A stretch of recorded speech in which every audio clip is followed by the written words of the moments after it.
Hey folks, Scott Weingart here. I'm in New York City, and it's winter here. It's been a pretty mild winter, but still, we've had a few patients come in cardiac arrest, profoundly hypothermic. And you know the axiom, no patient's dead until they're warm and dead. Which is wonderful to say, but what does it actually mean? Well, that's what we're going to explore on the podcast today. So let's talk about this. You really have two classes of patients. You have the patients who are pretty cold, but they're not in cardiac arrest, and they're not profoundly hypothermic. And then you have the other group. So let's deal with the easy one first. If patients come in 32 degrees Celsius or higher, then you don't have to do any extraordinary measures. If you put them in a corner with some warm blankets, they're eventually going to rewarm. And they'll do it themselves, and they'll do it about 1 degree an hour is the average. And they'll be just fine, unless it really wasn't an environmental exposure hypothermia, unless there was something else going on. Now, what could these something else's be? Well, one of the big ones you better rule out right up front is hypoglycemia. If your sugar gets low, you can't produce the energy to make heat, and you could be really hypothermic. I've had patients come in, no environmental exposure, 30, 32 degrees Celsius, just from hypoglycemia. So that needs to be taken care of. You don't want to wait for this patient to rewarm for a couple hours before you find out that their sugar is 26. What else? Alcohol causes vasodilation. It's going to make any environmental exposure much, much worse. Malnutrition, and then you get the metabolic ones like Addison's and myxedema. And then sepsis is the last but probably most important of the players. So if you get a patient who comes in at greater than 32 degrees and they're not rewarming appropriately, screen them for this stuff, which means obviously finger stick up front. You send off your CBC, your basic electrolytes, and then your thyroid function studies, a cortisol level, and some blood cultures. If you can't find out what's going on, you might consider empirically treating these patients with antibiotics. I should make one last remark about these folks. They might be bradycardic. That's appropriate. If you're at around 32, 33 degrees, your heart rate should be 40 with a sinus brady. So don't go nuts on these guys thinking that's the problem. It's not. As they rewarm, their heart rate will come up. Anyone doing induced hypothermia knows this, and it's a big stumbling block for people when we send them upstairs after we've induced hypothermia, and we have their temp down to 32 degrees, and now they want to put pacemakers in or discontinue hypothermia because the heart rate is at 38. It's normal. Don't get scared. As long as there's no heart block or anything, just let it sit. These patients should be hemodynamically stable with that. It's appropriate to their current metabolic state. Leave them alone. And that's basically all you really need to know about these patients who come in cold, but not super cold and relatively stable. All right, now that we got that stuff out of the way, let's deal with the really enjoyable stuff to talk about, which is the patients who come in less than 30 degrees Celsius, less than 32 degrees Celsius, and they're unstable, or they might even be coating in front of you. How do you rewarm these patients? That is the question. These patients require active rewarming. You can't just put them in a corner with some warm blankets. So what are you going to do? Well, the first thing is you need a temp probe. You can't sit there and expect that you're going to stick the tympanic monitor in their ears and you're going to be able to get temperature. So that's not workable. What they need is preferably an esophageal probe. And that's what we use, and you should have the ability to do this anyway. So you could do therapeutic hypothermia. You need in your ED some way that you can monitor an esophageal probe. Now, all the monitors out there currently have cartridges that will let you attach esophageal temperature probes to them. So if you don't have it, talk to your biomed department. Tell them you want it. Tell them you need this. It has to be done. Or, like us, you might have a machine that you use for your therapeutic hypothermia. You could just use the temp probe portion of that without wasting blankets, just as a monitor of temperature. And that's what we do. We just grab one of our hypothermia machines and we slip a esophageal probe down. If you need to know how to do that, I have a video on what to do when you're having trouble getting it down, and I will link to that in the show notes. Now, some people ask, can we use a rectal probe? Well, if that's where you like to go, you just knock yourself out. It's kind of messy and kind of annoying, and you have to stop doing what you're doing, roll the patient, and stop your CPR. And if you're going to do that, it really needs to be shoved up there quite a distance. 15 centimeters is ideal, because what happens is, their outsides of their body is so cold, and you want a core temp, and you just don't want it hanging out in some stool right at the anal verge. That's not going to work out so well. So really, you got to thread it up there. And these things don't thread so well if you've ever played with them. I just don't like this whole rectal probe idea. I'm not an alien, and I just don't want to be associated with any of that. So I like esophageal. If you have a central line that has a thermistor tip that will monitor temperature, you knock yourself out. I don't have these, and I'm not going to place a PA catheter either. So for me, the core temp is monitored esophageally. Now we want to start active rewarming. Now, there's a whole bunch of, putative ways to do this, but most of them are not workable. Warm IV fluids do not warm the patient. They just keep them from getting colder from the fluids itself, but you get no significant warming. So if you're going to give fluids for another purpose, then make sure they're warm, because you don't want to make the patient colder, but don't think that you're going to, pop a level 1 on these patients and all of a sudden they're going to warm up. They won't. So don't give them any extra fluid if they don't need it, just to think that's going to get them warm. But these hypothermia patients do need a bunch of fluid. They probably had some cold diuresis before this, and they're going to have fluid shifts. And so giving them some fluid is not a bad idea. And if you're going to do that, make it warm fluid. Warm oxygen is a good idea. These patients, if they're sick, this is the category we're talking about, are probably going to wind up intubated, especially if they're in cardiac arrest, obviously. So if you can, turn your ventilator to actually heat and humidify that air, because humidified air actually is better conductor of heat, then that's a good thing. And you could actually get some degree of rewarming from that. And it's not to be laughed at. You can get about 1.5 degrees an hour from warmed humidified oxygen going through an ET tube. So if your vents could do that, great. Ours don't, or they need an external adapter to do it, which I don't have. So there you go. But if yours can do it, then that's good. Do that. It's not going to be the lion's share of your warming efforts, but every little bit helps. Warming blankets are okay for those patients who are above 32 if you wanted something extra. And I don't have a problem with you putting them on these sick patients. It might help a little, but it's probably not going to do a lot.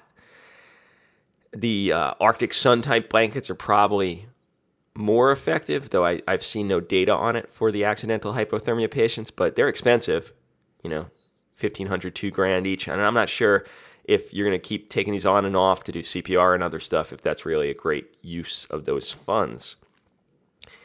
If you have one of the catheter hypothermia devices, that's probably worth placing. That'll give you pretty good rewarming rates. So if you have one of those Alceus catheters or what have you, then put one of those in.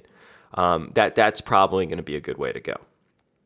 So what else? Peritoneal lavage? I don't think so. The warming rates aren't horrible with this, but it's kind of shifty. I don't know how many ED docs are doing closed DPLs anymore, but I got to imagine it's not many. And I trained in this, and even for me, I don't really like sticking things in the abdomen blindly unless there's a huge pocket of ascites for me to land in, and there's not going to be in these patients. So I don't like the peritoneal lavage concept. It's just an area you don't want to muck with. You don't stay away from that belly. That's the domain of the gen surge folks, and they have enough problems when they enter in there that you don't want to be a part of. So what do we have left? Well, we really have two things. We have bypass, or some form of extracorporeal warming, and thoracic lavage. Let's talk about the latter first, because I think this is going to be the mainstay in most EDs. Thoracic lavage can get you between 3 to 6 degrees Celsius per hour. It's pretty good.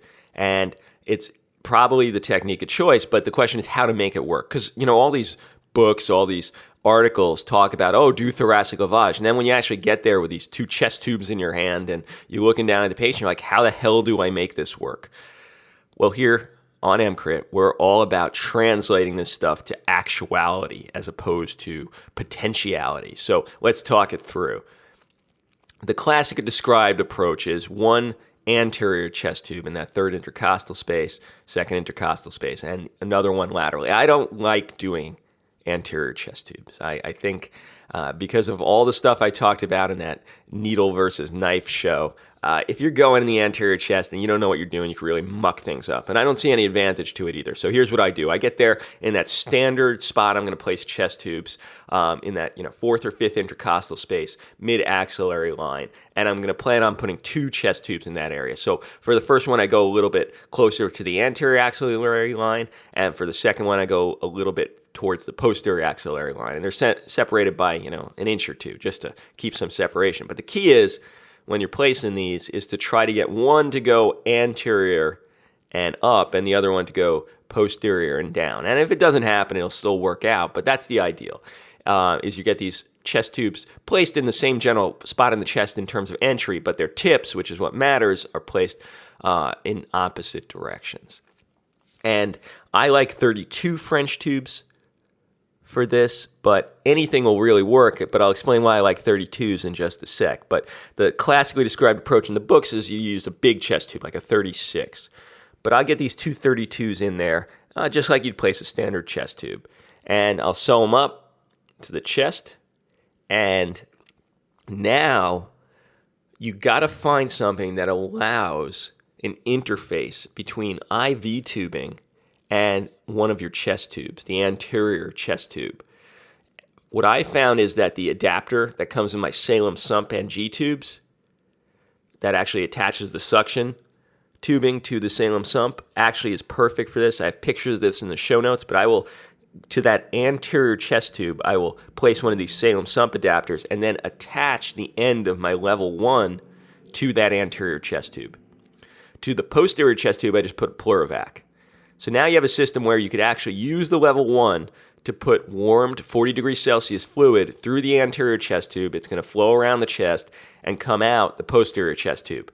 And I will just keep putting bags of saline up on that level 1 until the patient is where I want in terms of temperature.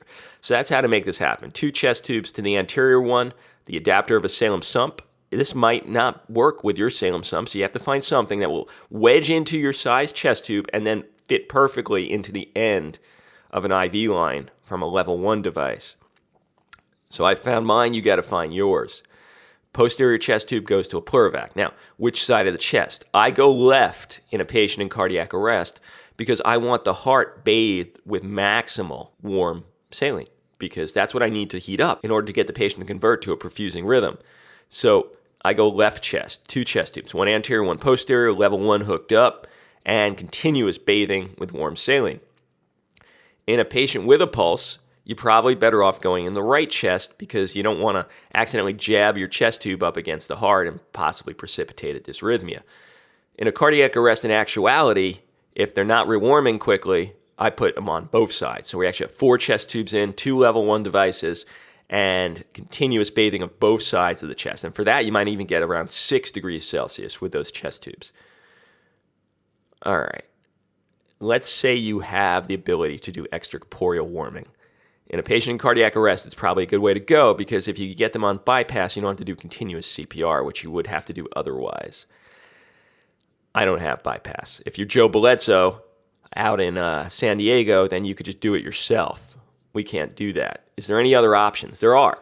We already mentioned you could place them on a catheter therapeutic hypothermia machine. That'll work well. You could actually put in a dialysis catheter if you get your dialysis guys to come down, which I know is super tough. But if you could do it, that machine will heat these patients up. It has a roller pump. It'll suck out one side of the catheter, heat up the blood, put it back in the other side. And that will work quite nicely. That'll work for both regular dialysis machines or the continuous venous hemodialysis machines that we're used to when you've done SICU training. A guy at Washington, I believe his name is Gentilio, actually created a device that hooks into the level 1. It's heparin bonded.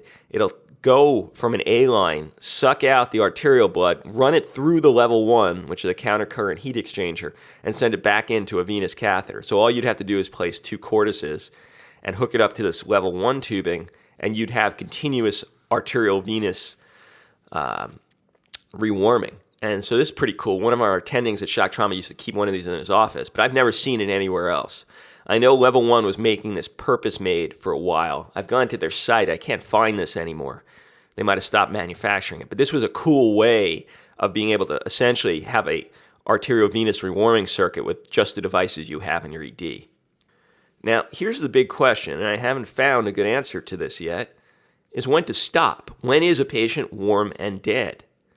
And I can't find this answer anywhere. If you know the answer to this, write in the comments, because when I was an ACLS instructor in the early 90s, I think I remember there being an actual temperature, and I want to say that temperature was 30 degrees Celsius. If you get them up to 30, you could stop if they're still not perfusing. But now all those references to a specific number have disappeared. Now, in other literature besides the ACLS guidelines, there's numbers bandied around. I've seen 32, I've seen 30. I've seen crazy stuff like 34. You're not going to get these dead patients up to 34 unless you have bypass, so good luck on that.